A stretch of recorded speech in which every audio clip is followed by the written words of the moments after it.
I never thought small towns could hide such darkness. It's ironic, isn't it? People talk about the calm and peaceful nature of these places, how safe and serene they seem, until you experience the things I did. It started innocently enough when I moved to a small town in Ohio called Lakewood. It wasn't much, just a dot on the map with a handful of houses, an old diner, and one high school that barely had enough students to fill up a football team. I was new to the area, fresh out of college, just trying to get away from the city life for a while, figure some things out, and maybe find a little peace. I rented a small house on the edge of town, tucked away in a corner where the woods seemed to swallow up the path leading to it. At first, I didn't think much of it, the creaky floors, the shadows that seemed to stretch just a little too long in the corners of the rooms. But the oddities started to pile up, subtle things that nagged at the back of my mind. Little noises at night, scratching on the windows when no one was supposed to be there, and a feeling I couldn't shake that something was always watching. I remember the first time I saw him. It was late one evening. I had just come back from the diner, the air cool and sharp against my skin, the sky a bruised purple as the sun dipped low. I parked the car in front of my house and froze. There, at the edge of the woods, standing just beyond the line of trees, was a man. He was tall, too tall, and his posture was rigid, unnaturally so.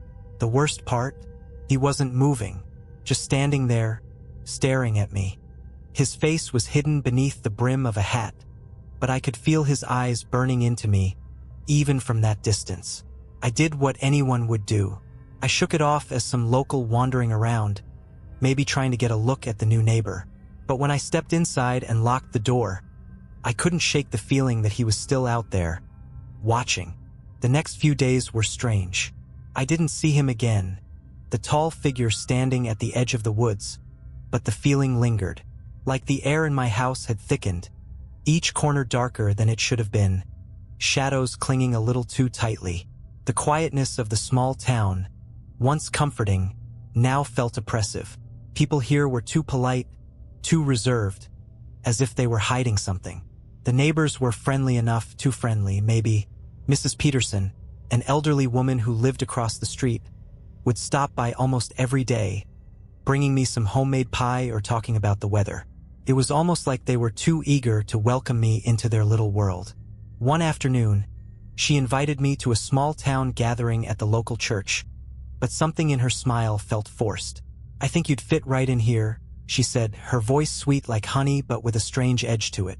"The town has a way of making you feel at home. You'll see." I politely declined. Something about the offer didn't sit right with me. But I didn't say anything, just smiled, thanked her for the pie, and watched her shuffle back to her house. It wasn't long after that I started to hear the noises again. At first, it was just faint, scratching on the windows, light taps against the walls. I figured it was just the wind, the house settling. But by the third night, I couldn't ignore it any longer. The sounds were too rhythmic, too deliberate. It was like someone or something was trying to get in. I got up, heart pounding, and moved to the window. Nothing. The yard was empty, the darkness just as thick as the rest of the town. I told myself it was just my imagination running wild, the stress of the move and the isolation playing tricks on me. But then the tapping stopped, and in its place I heard something far worse. Footsteps.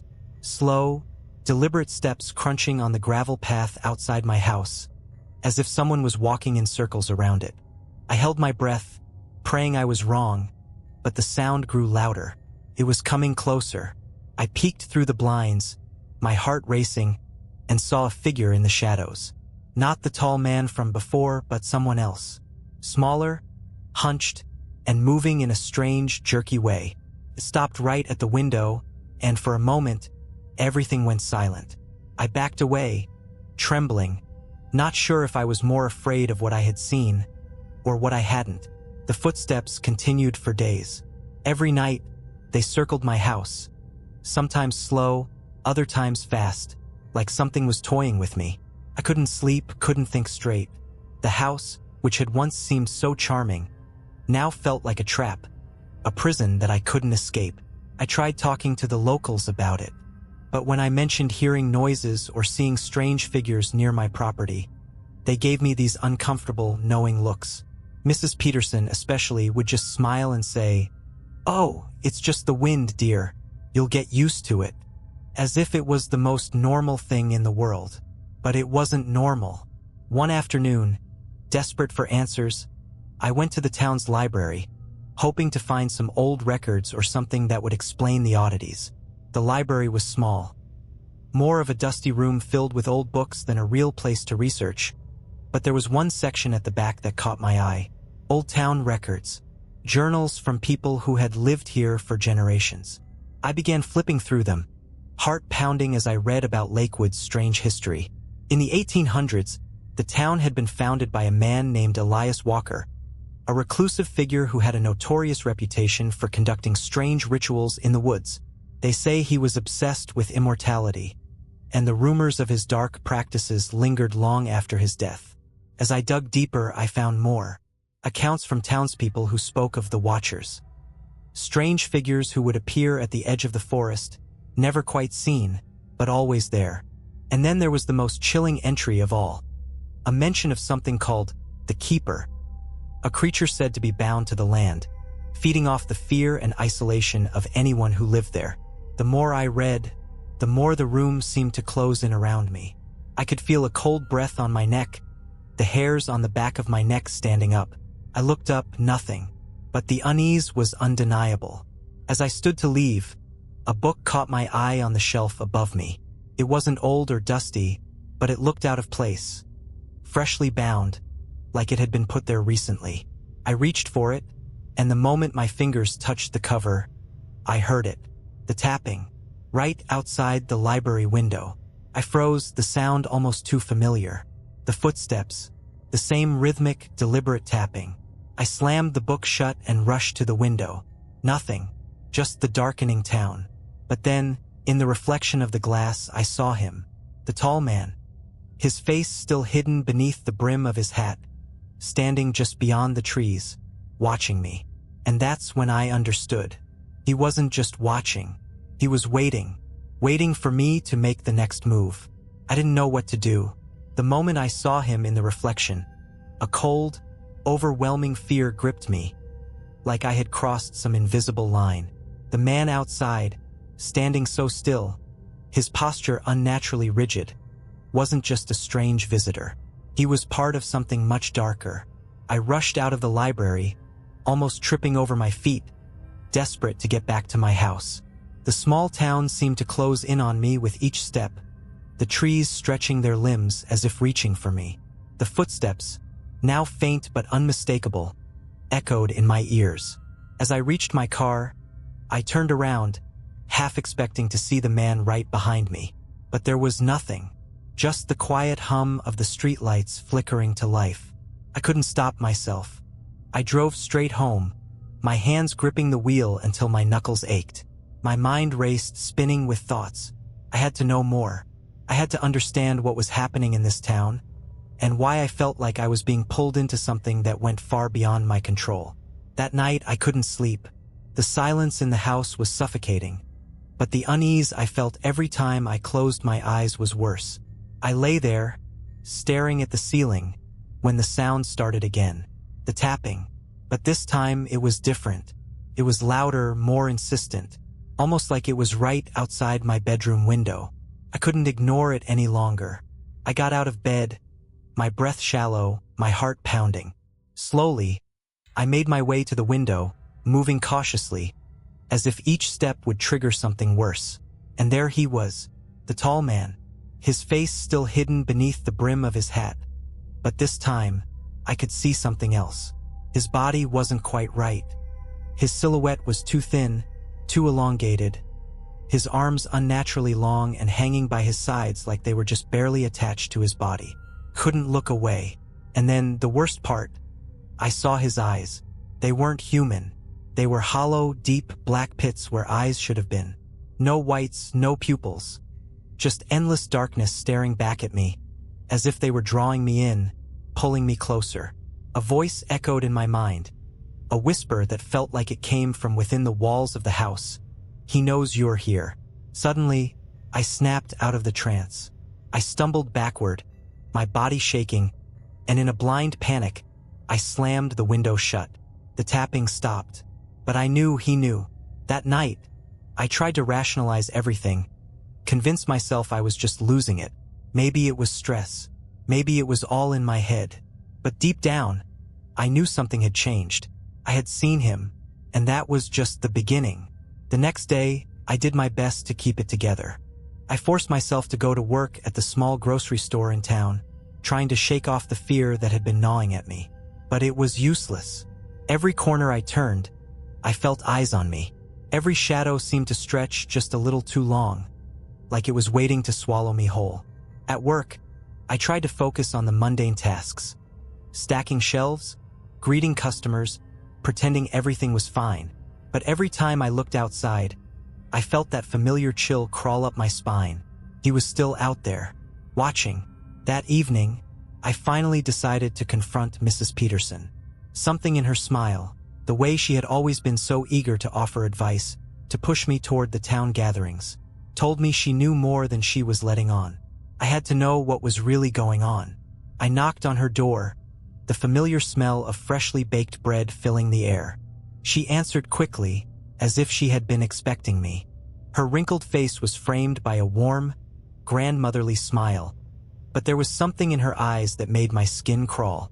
It was like she was waiting for me to ask the right question. "Good evening, dear. What brings you by?" Her voice was sweet, but there was an edge to it now, like she was trying too hard to seem welcoming. "I need to talk to you," I said, my voice unsteady. "Something's happening in this town. Something's wrong. People like you, they know more than they're letting on." She paused, her smile faltering for a moment, just a flicker of something dark crossing her face. But then, just as quickly, she was back to her warm, comforting self. "Oh, sweetheart, it's just the way things are here, the way they've always been. The town, it has its ways of keeping people, of protecting them." I didn't understand what she meant, but I felt the fear creeping in again. My instincts screamed that I needed to leave, but I couldn't. "Not yet. Are you talking about the Watchers?" I asked cautiously, trying to keep my voice steady. Her face went completely still. It was like I had struck a nerve, like something inside her was crumbling. She took a step back, pulling me into the house before I could protest. "You shouldn't have said that," she whispered, her voice trembling. "They'll hear you." I had no idea what she meant, but the tension in her house was palpable. There were no sounds, no movement, just the stillness that enveloped the place like a thick fog. Mrs. Peterson led me into the kitchen, where the smell of bread and cinnamon still lingered, but I barely noticed it. My mind was racing, my senses on high alert. There was something here, something in this room. She sat down at the table, eyes never leaving mine. "You're not the first," she said, her voice soft and fearful. "Others have come before you, but no one ever truly leaves. Once they see him, they're bound to stay." I felt the air grow heavy, the words sinking in. "What do you mean? Who is he?" Mrs. Peterson's eyes flickered toward the window, and for the briefest moment, I thought I saw something move in the shadows outside. Something tall, impossibly tall, just like the figure I had seen before. She leaned in closer, her voice barely above a whisper. "He's the keeper. He's the one who watches over the town. And once he has his eyes on you, you'll never be free." Mrs. Peterson's words hung in the air, heavy and suffocating. The keeper. I didn't understand what she meant, but I could feel the weight of her fear pressing in on me. She wasn't just telling me a story. She was warning me. "You can't leave," she said, her voice cracking. "Not once he knows you're here. Not once he's marked you." She looked at me with wide eyes, pleading. "You're already in his sights. He'll come for you. He always does." I shook my head, panic starting to rise in my chest. "Who is he? What does he want?" Mrs. Peterson took a deep breath, her hands trembling on the table. "He's a spirit, a creature bound to the land. Legend says he was created long ago to protect the town, to keep outsiders from getting too close to the dark things that live in the woods. But something went wrong. Something twisted. Now he's no longer a protector, he's a warden. And anyone who comes to this town, anyone who sees him, they become his. Forever. I felt the blood drain from my face as I looked out the window. The town was too quiet, too still. It was as if the air itself had become thick with dread, as though something was waiting to strike. The footsteps, I whispered, remembering the rhythmic tapping that had haunted me for so long. It's him, isn't it? Mrs. Peterson nodded slowly, her gaze never leaving mine. He's always watching, always waiting. The footsteps you hear, the tapping on your windows, that's him letting you know he's near. But he never shows himself fully, not until he's ready. And once he does, there's no going back. I backed away from the table, my breath quickening. I don't believe this. This is insane. This can't be real. She reached out, grabbing my arm with surprising strength for someone her age. You don't have to believe it. You'll see for yourself. He doesn't care if you believe. He'll make you see. I jerked away, my heart racing, but I couldn't shake the feeling that she was right. Something was wrong. This wasn't just in my head. Just then, the door to the house slammed open, making both of us jump. Mrs. Peterson's face drained of color, and she stood quickly, her hands shaking as she looked toward the door. It's too late, she whispered. He's here. I turned toward the door, my body frozen in terror. And then, I heard it. The unmistakable sound of footsteps crunching on the gravel, slow and deliberate, each one coming closer. My heart pounded in my chest as I moved toward the window, afraid of what I might see. But when I looked, there was no one there. The footsteps stopped. But then, a chill washed over me. It was like the air had turned to ice, and in the reflection of the window, I saw him, the tall man, his face still obscured by the brim of his hat, his body unnaturally thin, his arms hanging at his sides like broken branches. And the worst part? The eyes. Hollow, black pits staring right through me. I stumbled back, my pulse racing. He was here, in this house, watching me, waiting. Mrs. Peterson grabbed my arm again, her grip like iron. He's marked you now. You're his. Her voice broke. There's no escaping once he's decided. The room spun. My breath was coming in short, shallow gasps, and for a moment, I thought I might collapse right there. The tall man, the keeper, was standing outside, just beyond the window, staring at me with those hollow eyes. But there was something else, something I hadn't noticed before. I could feel his presence like a weight pressing down on me, suffocating me. I turned to Mrs. Peterson, her face pale and filled with the kind of fear I hadn't expected to see from someone who had lived in this town all her life. What do we do? How do I get out of here? Her grip tightened, and for the first time, she looked truly afraid. There's no escaping him once you've seen him. You can't outrun him. You can't hide from him. The town, it's already chosen. You're part of it now. The footsteps outside grew louder, more insistent. The tapping against the walls echoed in my head, the rhythm like a heartbeat that matched my own. I didn't know what to do. I could feel my heart hammering in my chest, my mind racing through every possible escape. But deep down, I knew he would always be there, watching, waiting. Then, as if the universe itself had heard my desperation, a thought hit me like a lightning bolt. There was one way to escape, one final choice. I looked at Mrs. Peterson, my mind made up. Tell me everything. How do I get out? Her face twisted, as if she were about to say something, but she hesitated. Her eyes flickered toward the door. The footsteps were right outside now. He was so close. You have to give him something. It's the only way. Give him what? I demanded, panic clawing at my throat. She didn't answer at first. She just looked at me, her face full of sorrow and regret. Finally, she spoke, her voice barely above a whisper. The town sacrifices its own. You have to offer yourself to him. It's the only way to keep him from taking you and everyone else. I stared at her in disbelief. Sacrifice? You're asking me to... My words caught in my throat. She nodded, tears welling in her eyes. It's the only way to keep the town safe. to keep him from taking everyone. I felt the weight of her words sink in, each one like a stone dropped into my chest. The town, the people here, they were bound to the keeper. They had been for generations, and now I had become part of it. I turned to the window, looking at the figure standing there, his eyes burning into mine, the shadows around him swirling like dark smoke. The choice was clear. There was no escape.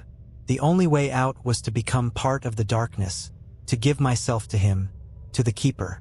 But as I stood there, frozen, I felt something shift inside me. I wasn't ready to die. Not like this.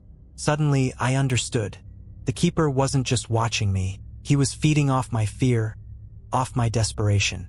If I could face him, stare him down, I might break the cycle. I might be able to survive. I turned back to Mrs. Peterson, my voice low but steady. I won't give in to him. I won't be part of this. I'll face him. Mrs. Peterson looked at me, her expression a mix of shock and sorrow. You can't. No one has ever survived the keeper. No one. But I didn't care. I had already made my choice. I wasn't going to be another victim, another name on the list of people who had disappeared into the town's curse.